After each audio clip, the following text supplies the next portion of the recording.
সাত সকালে খাড়ির ব্রিজের নিচ থেকে উদ্ধার এক ব্যক্তির নিথর দেহ। ঘটনাকে কেন্দ্র করে তীব্র চাঞ্চল্য ছড়িয়েছে এলাকায়। ওই ব্যক্তির রহস্য মৃত্যু ঘিরে উঠছে একাধিক প্রশ্ন। কিভাবে মারা গেলেন ওই ব্যক্তি, এখন সেই প্রশ্নের উত্তর খুঁজতে তদন্তে নেমেছে পুলিশ। ঘটনা মালদা জেলার গাজল থানার অন্তর্গত কসবা এলাকার। স্থানীয় সূত্রে জানা গেছে মৃত ওই ব্যক্তির নাম নন্দ দাস। গাজল থানার অন্তর্গত সরকারপাড়া এলাকার পালপাড়া গ্রামের বাসিন্দা। পেশায় দিনমজুর ওই ব্যক্তির মৃত্যুর পর প্রশ্ন উঠতে শুরু করেছে, কিভাবে খাড়ির ব্রিজের নিচে পড়ে মারা গেলেন ওই ব্যক্তি, সেই উত্তর জানার চেষ্টা চালাচ্ছে পুলিশ। গাজল 1 নম্বর গ্রাম পঞ্চায়েতের উপপ্রধান প্রদ্যুৎ কুমার সর্দার জানান, সকালে খবর পেয়ে ছুটে এসে দেখতে পান ওই ব্যক্তি ওখানে পড়ে রয়েছে। মৃত ওই ব্যক্তি তার এলাকারই বাসিন্দা। তিনি বেশ কিছুদিন ধরে শারীরিক সমস্যায় ভুগছিলেন। কোনোভাবে ওই ব্রিজ থেকে পড়ে গিয়ে মারা গিয়েছেন বলে জানিয়েছেন তিনি। যদিও স্থানীয় এক মহিলা কিন্তু অন্য অভিযোগ তুলছেন। মহিলা অভিযোগ করে জানান, বর্তলি এলাকায় চলছে মদের রমরমা ব্যবসা। ছোট থেকে বড় সকলেই মদের নেশায় আসক্ত হচ্ছে।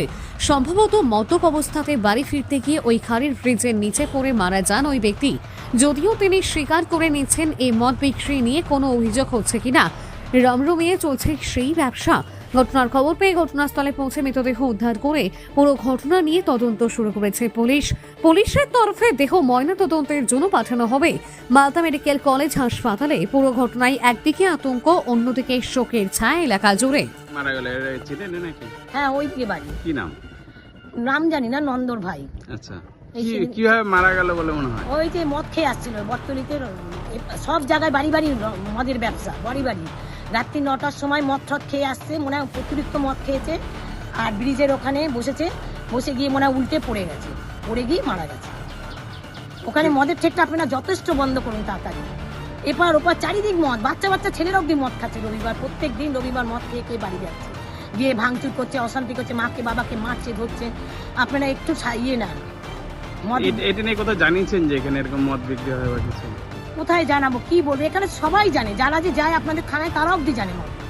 তারাও আমার মনে হয় খেতেও যায়, থানায় যায়, ভদ্রভাবে যায়, খেয়ে আসে, ওরাও খেতে যায়। আর কি বলবো, পাড়ার লোক বলতে পারবো? সবাই জানে এটা মদের ঠিক।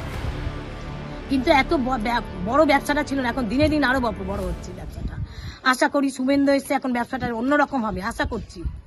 হ্যাঁ, আপনার যেভাবে না, কত মা মনের, কত বউর শীতের সিঁদুর মুছে যাবে, কত মা বোনের জীবন নষ্ট হয়ে যাবে এরকম চলে গেলে। অকলে নিজেরা তো চলে যাবে, আমাদের জলে ভাসিয়ে দিয়ে রেখে যাবে। আমরা কোথায় যাব, কার কাছে যাব, কাকে বলবো? সেই জন্য আপনাদের বললাম, আপনারা একটা ব্যবস্থা করুন। একমাত্র আপনারাই পারেন ব্যবস্থা করতে, আপনারা করুন ব্যবস্থা। আপনার নাম? আমার নাম রূপা ঘোষ, বাড়ি সরকারপাড়া।